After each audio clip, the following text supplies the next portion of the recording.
L'Ajuntament de Mislata va fer ahir el repartiment als comerços del municipi dels seus pictogrames corresponents.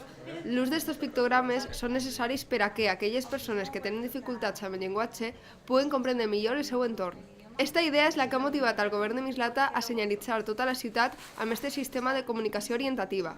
Cada comerç té un pictograma diferent i gràcies a aquesta iniciativa, les persones que, per qualsevol causa, no han adquirit o han perdut un nivell de parla per a comunicar-se, puguen fer-lo servir i ser autònoms a l'hora de desenvolupar-se. Avui anem a repartir als comerços els diferents pictogrames que corresponen a cadascun d'ells.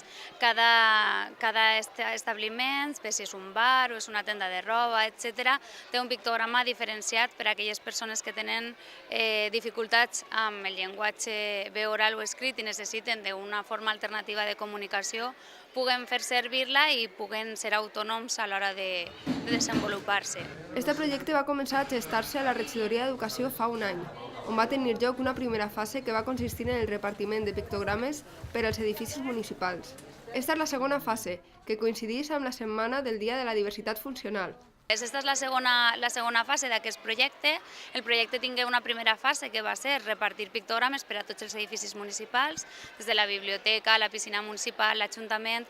Aleshores ja hi ha molts ciutadans que s'han acostumat a veure-los als carrers i ara en aquesta segona fase farem els comerços del municipi.